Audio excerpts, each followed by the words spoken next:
freezing, which is great. It's also why I don't own a real chicken, because the weather is bad. Much better than many chemicals. And then you can see on the figure there where that star is, that's where we're located. To illustrate some of our constraints, you can't say finally or constraints and have this system work. This is a great experience for the organizers because you're going to need fodder for your behavioral interview questions someday. Tell me about a time when the pointer didn't work. Everything. This is a picture from an airplane, somewhat obviously. The dark on the bottom is the ocean. You follow the lights, and then the dark line in the back is the Everglades. So where do we grow our crops? And the answer is in a situation like this. So there's so many people, especially from New York, that need to get away from the northern climates. They retire down here, and so our ag is competing against this. So we see a lot of small acreage growers in our area. We're about half an hour from the airport, and very limited land space and very, very expensive. So we do some row crops, but most of it has to be extremely high value and high quality. So our labor is more expensive, our land is more expensive, so you have to get a premium on these crops. And that's where something like vanilla comes. I was hired 3 years ago to develop new varieties of tropical crops. I have a research extension split, which I believe makes sense in a university like Texas A&M. Before my time here, I was working for PepsiCo up in New York, so I'm one of those who left New York to come to a much better place, and I've never regretted it. I work on a lot of different crops. Again, so my clientele is very diverse.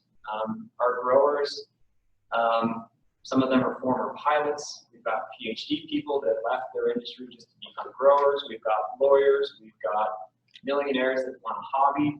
A lot of non-traditional growers in this situation, and they all have very diverse needs. So you don't see major acreage of anything. A lot of different crops on small acreage. So we've got projects on everything from miracle fruit and bananas to star fruit, to our major crops including papaya, passion fruit, mango, and vanilla.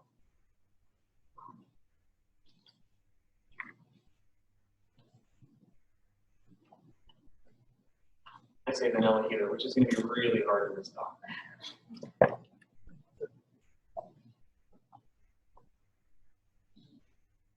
Who here's had miracle fruit? Couple people. I highly recommend it. It's the only way to eat strawberries. All right. Let's play another guessing game. Okay. Let's go to the next slide. The next guessing game will be another that. Maybe it's right now. Okay. So where does vanilla come from? A long time ago, there was a princess named Morning Star that was too beautiful to be given to any mortal in marriage. So she was given to the god of crops and sustenance, where she worshipped in the temple every day. There was a prince named Young Deer who fell madly in love with Morning Star. And he would watch her as she went to the temple every morning. One day his passion overcame him, and he jumped up and he grabbed Morning Star and took off with her into the mountains. In the case of Stockholm Syndrome, she fell in love with him en route. And they went together into the mountains to get away. Up in the mountains, they were turned back by a fire-breathing dragon. They came back to the main highway where they were captured by the priests of the god of crops and sustenance. They were killed on the spot, their hearts were cut out, their bodies were kicked into a ravine, and then their hearts were taken back to the temple and sacrificed to appease the god of crops and sustenance. But on the spot where their blood was spilled grew a bush, and on that bush an emerald vine that produced beans of the sweetest essence. And that's where vanilla comes from. Vanilla is used, it is the most popular flavor today. It's the second most expensive spice after saffron. It's used to mask things like the bitterness in chocolate, though the majority of the vanilla that we import is used in ice cream. Only 1% of the total vanilla flavor out there comes from vanilla beans. Most of it is produced synthetically from petroleum products, and most of it actually comes from waste products of the paper mill industry. You can also use catalyst derived from sewage to make vanillin, which is one flavor component. And of course, that's much less appetizing. So my argument is that there's a quality perception and opportunity for vanilla from vanilla beans. Now, vanillin is just one component of the bouquet of aromas that come from the vanilla bean itself. Just like a grape soda doesn't taste like grapes, cherry candy doesn't taste like a cherry, vanillin doesn't taste like natural vanilla flavor. And as companies are pledging to remove artificial ingredients from their consumer packaged goods, demand is only increasing, and that's putting a strain on something that we already can't produce enough of to meet demand. Vanilla has a legal definition defined decades ago to prevent adulteration of products, especially imports. So you can actually only use 2 species and call it vanilla extract. The species are vanilla planifolia, which is the primary commercial species, and vanilla tahitensis. Though in Central and South America, people also eat vanilla pompona. Shown here are pictures of what's happened recently with price spikes, where supply is not meeting demand, and what you're seeing is more blended products because natural vanilla extract is too expensive for most consumers. But if you blend natural vanilla extract with artificial vanillin, you can't call it pure vanilla because it's been adulterated with vanilla flavor. So you're seeing a lot more of this. Where does your vanilla come from? So vanilla originates from Mesoamerica, so Veracruz region of Mexico down through Central America. Starting in the 1500s as part of the spice trade, it moved into Europe, and then it spread across the Caribbean islands to Hawaii, from Hawaii to the Philippines, and the Philippines down to Indonesia and areas there, and then from Europe down to Madagascar, where today 70% of the vanilla is grown. Where does your vanilla come from? So it's grown in Madagascar in these type of Creole/jungle gardens. And they'll be generally small acreage, and those growers will have, on average, around 35 kilograms of beans that they then sell to collectors. Small collectors sell it to middle collectors sell it to larger collectors, and then larger collectors sell that to the major companies. If you're lucky, you've got a gun to protect your vanilla. So because of there was a cyclone event a while ago, years ago, and that drove supplies down, so of course price goes up. As prices go up, theft increases, and that's the reason it's a self-sustaining higher price impact now because of that. So as a grower, you need your vanilla to stay on the vine 8 to 9 months to get good quality.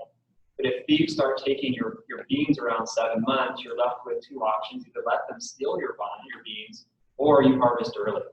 So everyone ends up harvesting early, not telling anyone about it because it's illegal to harvest early in Madagascar. And then a lot of those beans go to waste. So literally something that would have been worth thousands of dollars, and then your vanilla is very expensive. It's then packed and shipped. The United States is the largest importer of vanilla beans, followed by Europe. What does it take to grow vanilla? Not a lot. So cultivated vanilla is literally a wild crop. It was taken out of the jungles in Mesoamerica, so Mexico, Central America, and propagated asexually around the world.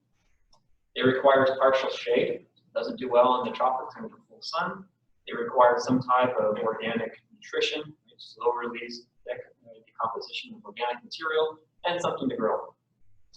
Plant and grow the cuttings. It takes about 3 years for a new cutting to get large enough to produce flowers and beans, so like many fruit trees.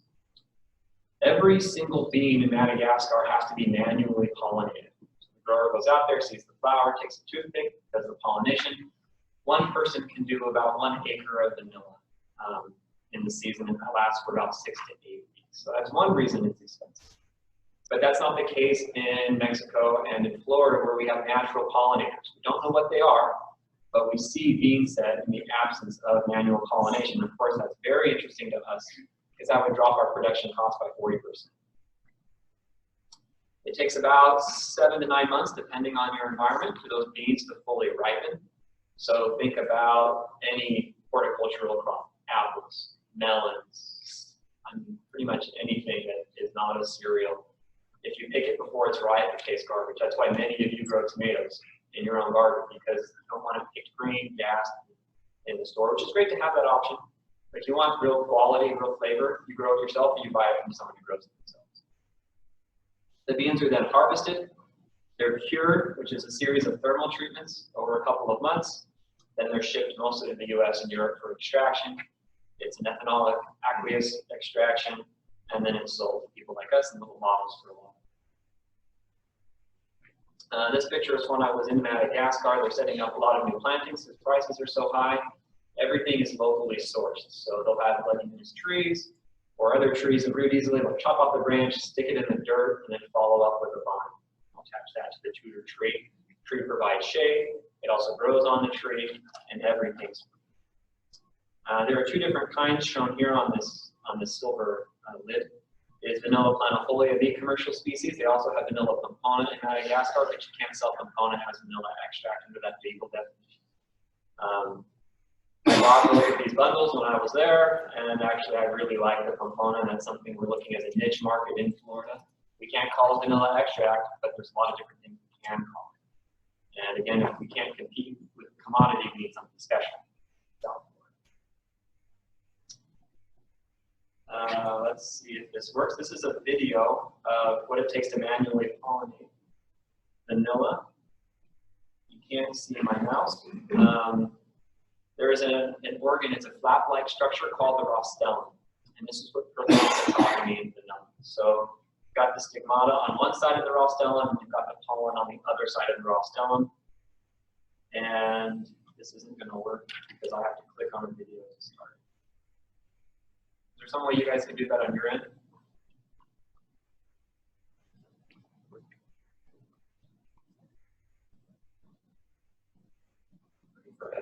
No. Okay. Go on my website, tropicalfruitbreeding.com. There's a short video there. Basically, I've got a needle that comes in and moves the rostellum up, pushes the anthers out, and they flap back down and touch the stigmata, and everyone's happy. So you do that for every single flower, one bean.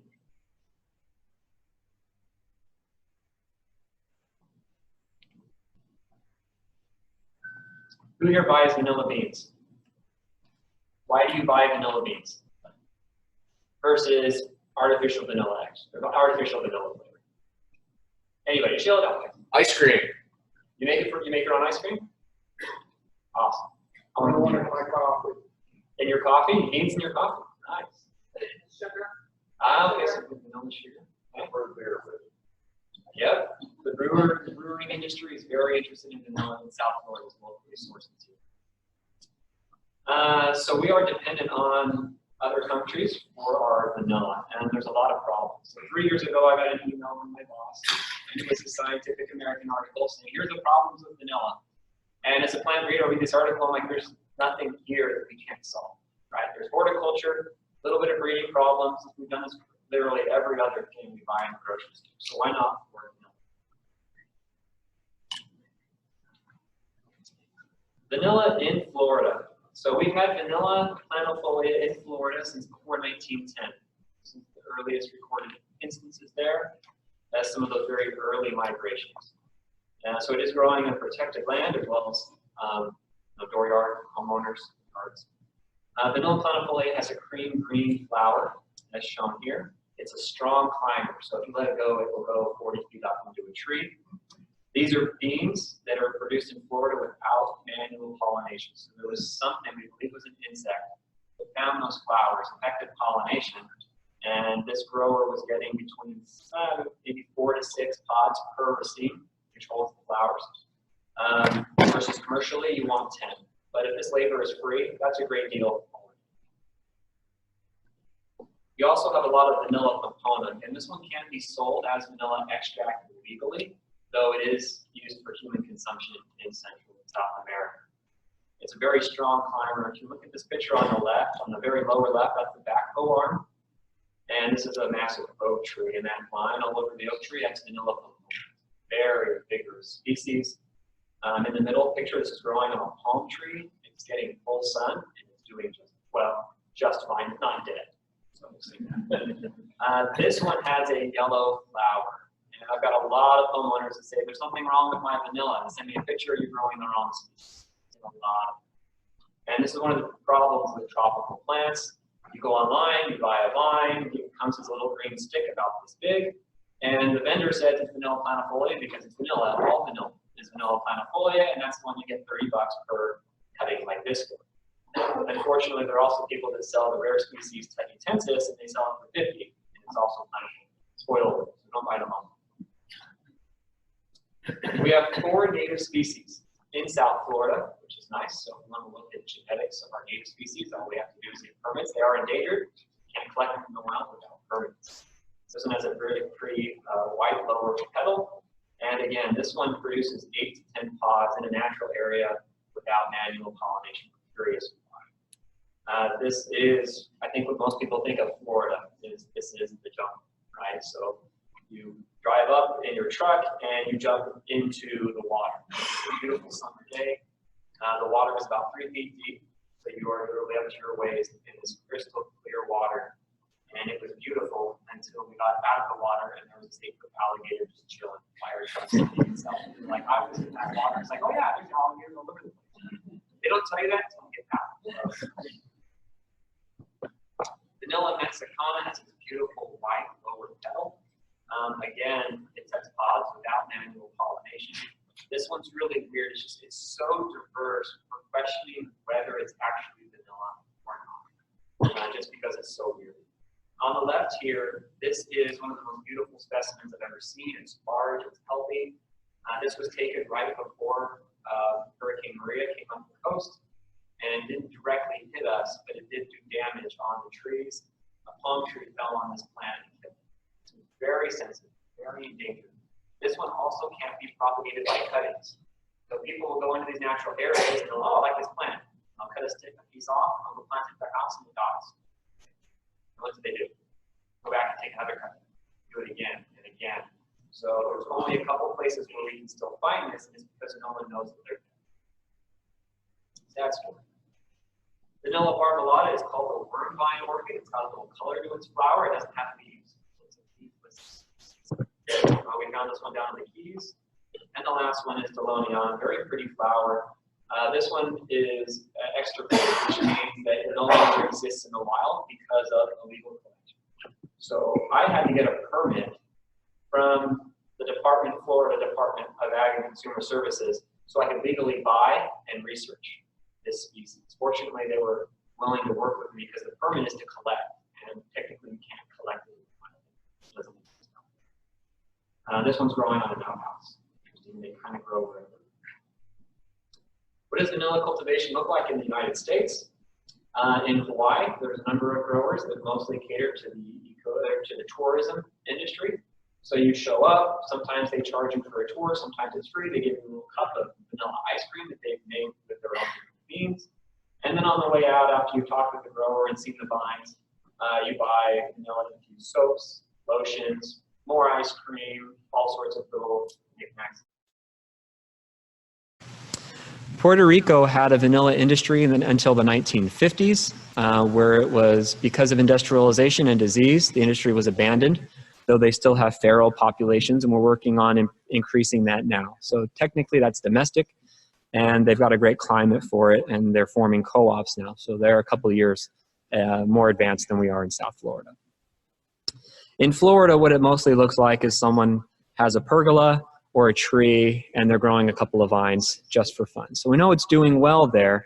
What we're trying to do is make the industry self-supporting through a little bit of input of extension and research.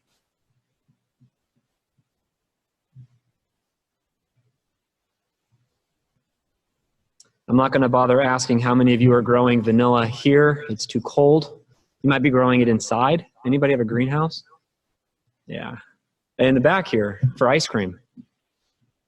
So vanilla likes hot, and it likes humid, it likes partial sun, just like me in a lot of ways. Come on, little clicker, you can do it. There we go. We're working on different production systems. So the highest density for vanilla production is in a shade house system. Shade houses are also very expensive. And so we have these plots of land, usually around 10 or 20 acres in South Florida. They're called retirement plots, where someone will buy the land, but they don't want to, they're just investing. They want to sell it in 10, 15 years. And they'll put palm trees on it. That way they get a tax write-off or tax reduction. But in that time, you could grow vanilla under those palm trees. So why not make a lot of money off of those same plots? versus something that's, you've got a secondary crop is the vanilla. So if you've got avocados, you've got mangoes, you've got star fruit, you've got maybe not longan, but citrus, which is minor industry where we are.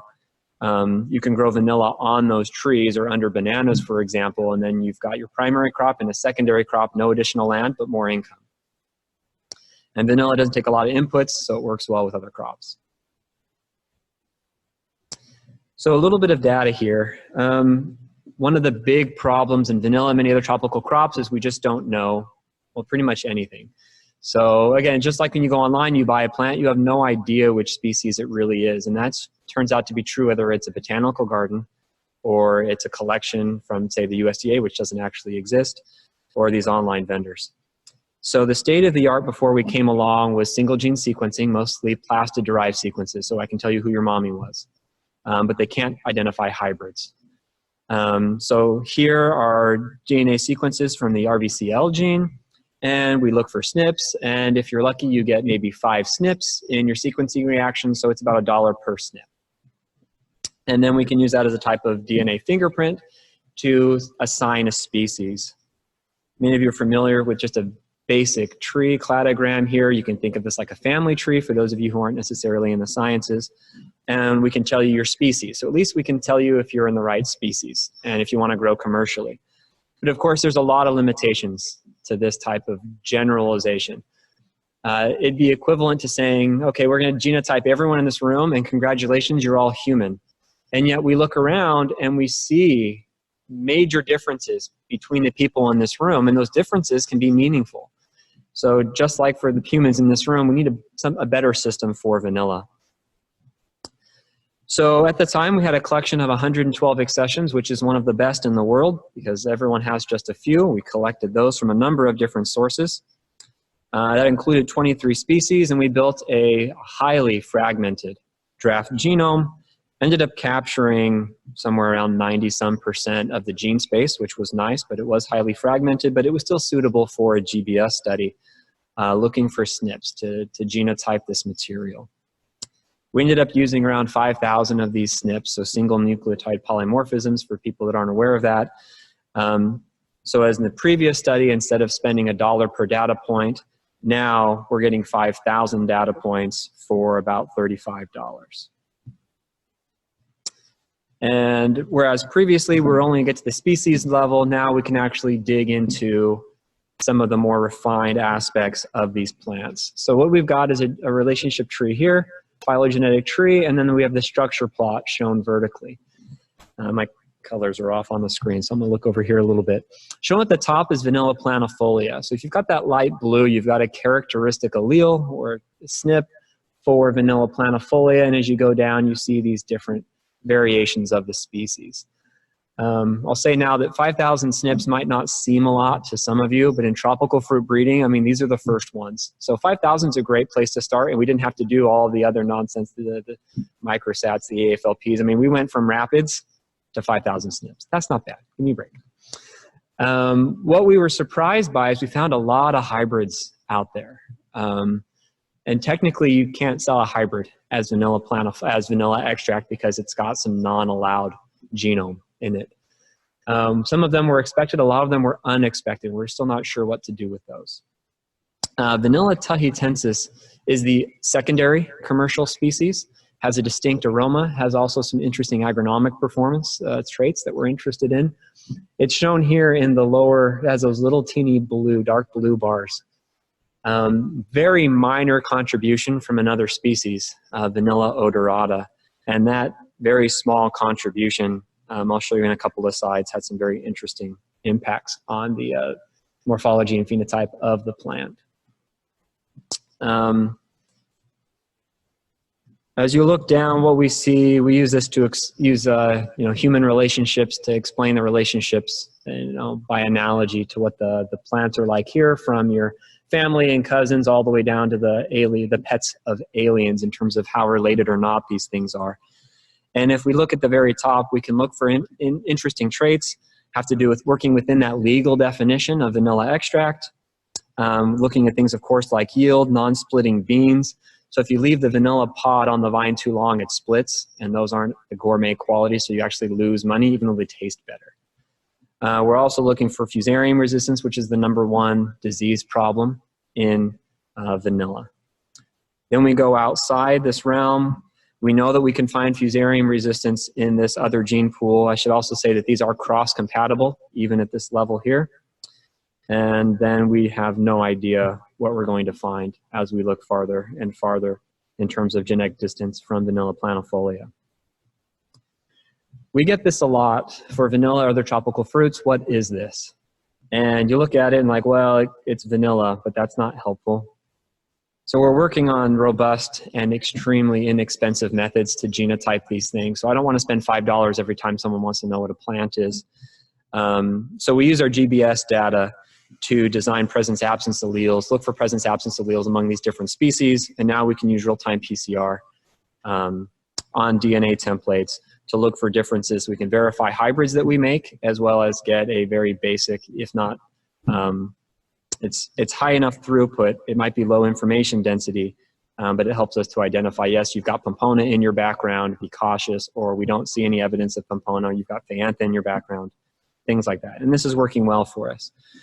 Yesterday, we were talking at dinner about what it takes to be a plant breeder on a tenure track position. You don't get tenure based on your breeding progress. You get it based on basic tools like this. And this is something you can do in a year. You publish, it helps you keep your job, and it also does advance the science. And this is something where a homeowner can say, what am I growing? And we could get the answer that day if we really wanted to. Like most breeding programs, we're interested in improving what we have. We are growing wild material. So if any of you think of the wild ancestors of what you're working on for crops, the same is true for vanilla. Vanilla is already pretty great, but where we can get to is, I believe, much better than where we are. One of the big things we learned was that we were wrong about classification or hybrids about 1 in 10. And so there's just this information helps us understand what our breeding parents are. So I made a number of hybrids that I thought were one thing, and they're not. And that's a terrible place to start. So at least now we've identified if you're 100% the right species, you're not a hybrid, and now we can start working on agronomic performance as well as some of these high-value traits. So for example, vanilla planifolia shown here, these pods split, and that's great from a sensory quality because that's the peak of quality is right when they split. Tahitensis, you can ripen them on the vine and they don't split. So why is that? And we've got some gene candidates now that we're interested in, so we can try and transfer that into planifolia. That would also help with our labor. So planifolia, you cut the whole raceme, but the pods that were first pollinated can be 2 weeks older than the ones at the tip. And there's a major quality difference between that or across that distribution. Versus the tahitensis, you just leave them all on the vine, you go pick one time when they're all brown, and then you've got the peak quality on all of those. We do a lot of sensory work in my lab. Again, we don't grow commodity crops, we grow premium crops. So we don't grow the Tommy Atkins mango, we grow the mangoes that actually taste good. And the same thing is here for our vanilla. We think we can do a lot on flavor quality as well as perceived quality with South Florida. So we do a lot with our sensory evaluation and looking at things like aroma profiles. If you look at that chromat in the lower right, that major peak there is vanillin in the vanilla extract. And we were running vanilla planifolia, vanilla pompona, some Haitian vanilla extract, which is an interesting market to work in, as well as a hybrid. We're seeing differences just in vanillin, and if you go way below and look at some of those smaller peaks, we're seeing presence-absence differences in these aroma compounds. Whether they're aroma active, we're still working on that.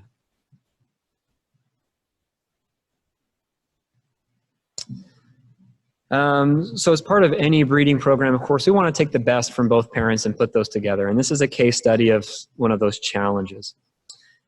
We have vanilla planifolia shown on the left. This is the commercial species, so it's the definition of quality. On the right is where we get things like disease resistance and robust growth.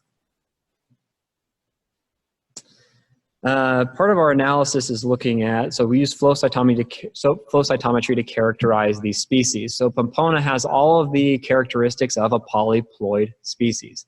The stem is vine, the leaves are much bigger, it grows better. Just everything is larger, suggesting it could be a polyploid. So we use flow cytometry to measure the intensity of a DNA stain in nuclei, which is correlated with genome size. When you do this in something like wheat or tobacco, you get these really nice peaks.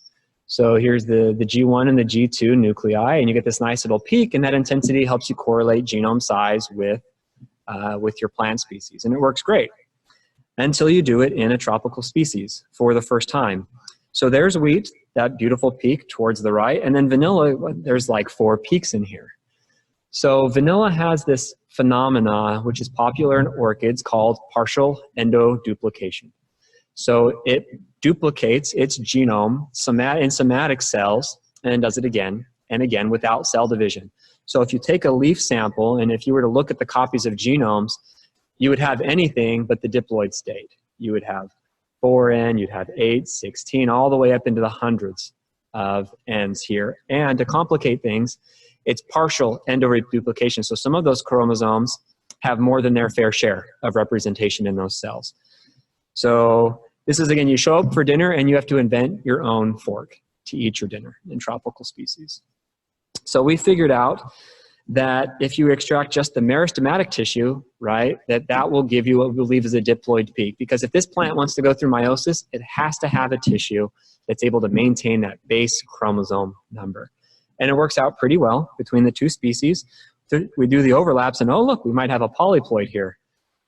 We have some hybrids between these, and we see that the hybrids are in between those 2. And now we're thinking, oh no, this might be like the seedless watermelon or bananas. If we've created triploids, we're probably not going to be able to make beans.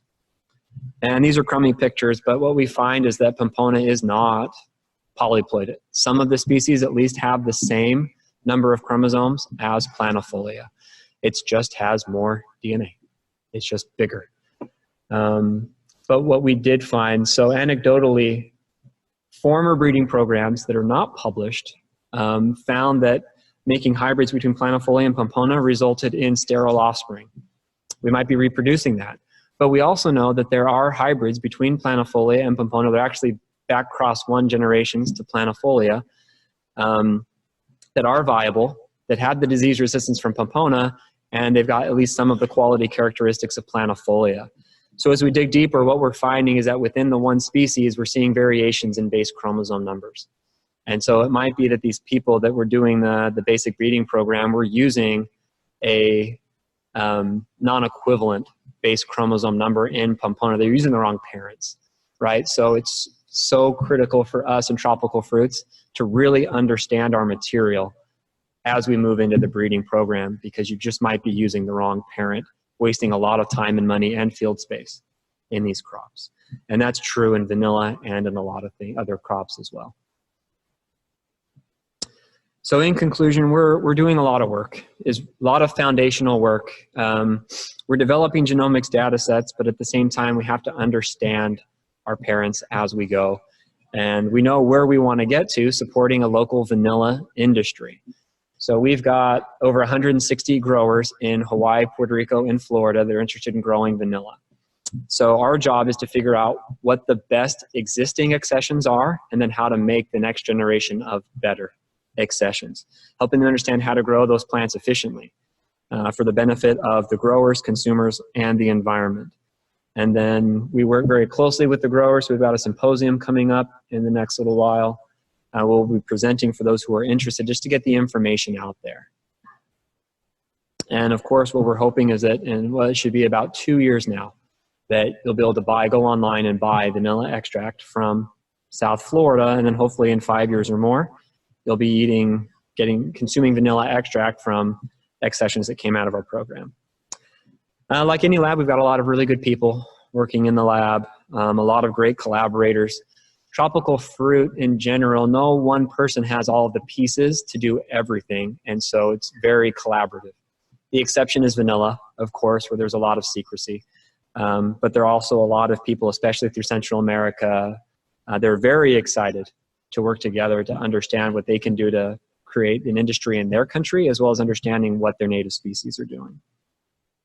And with that, I'll take any questions. Thank you.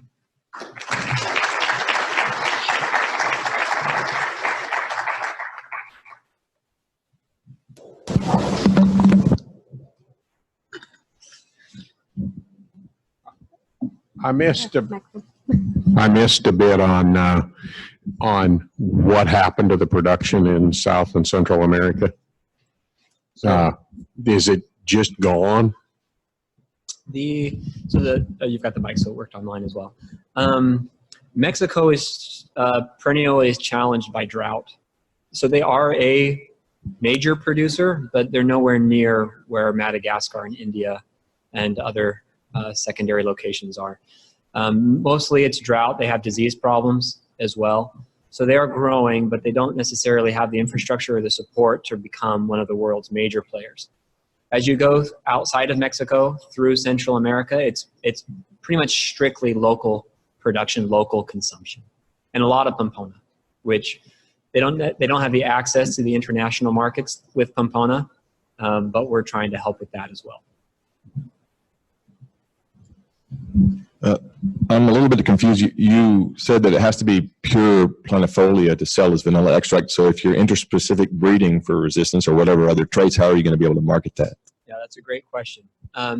So we're still working on whether, so the original definition of vanilla planifolia and tahitensis only being allowed for the label of vanilla extract was created in response to adulterated products being imported. So people were taking vanilla, of course, that's very expensive, and they were adulterating their product with things that humans should never consume, different liquids of different kinds. And so they created the center of identity to prevent that from happening. The definition can be, so that was demanded by the industry, it can also be changed by the industry. And so if the major flavor houses say, look, the average consumer considers this to be vanilla, and we want this to benefit our industry, they can change that. Otherwise, we just don't call it vanilla extract. We can call it anything else. You can call it vanilla pompona extract, and it's still vanilla extract, but because it's pompona, as long as you're not trying to mislead a consumer to think it's vanilla planifolia. You could come up with any trendy vanilla name, call it Flanilla for Florida vanilla. You can call it that, and you can sell it online as a specialty product. So there's a lot of ways around as well as through the current labeling requirements. And the hybrids, we think, will be safe either one of those ways.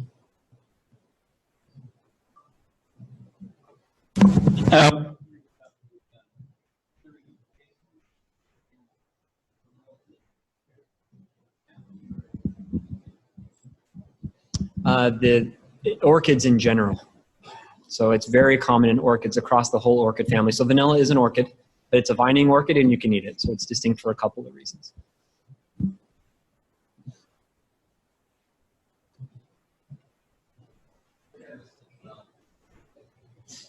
How did you decide on vanilla?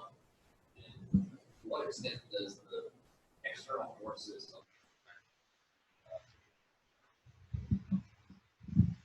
Okay. And I don't know if that mic is working, so if they can hear that online. The question is, why vanilla, and how do we, why are we pushing forward with vanilla? So I can work on anything I can get budget to work on. We started with a number of species, and then we see which ones are fundable. So something like mango, we can get federal dollars to support that because it's a major industry and there's organized groups that can fund research as well as lobby on our behalf. And then you look at something like vanilla, where we are dependent, our major flavor and fragrance companies are dependent on these, but they don't get the research support that they need. And so they can fund the project, and that helps us to push forward. And then how we push forward and how quickly, it's really about meeting with our stakeholders. So we've got groups of the growers, the major flavor houses, as well as the boutique potential buyers of the vanilla, and all of those are providing feedback to my program as we create a strategy forward. So and then we'll ride that as far as it goes, and if one day vanilla is no longer in vogue and people want something else, we're always in a position to push other species as well. And we do a lot of that. The company will show up and say, hey, you can answer this question for me, here's some money, and we push the science forward. Sometimes it makes us very dizzy, but it's also a lot of fun.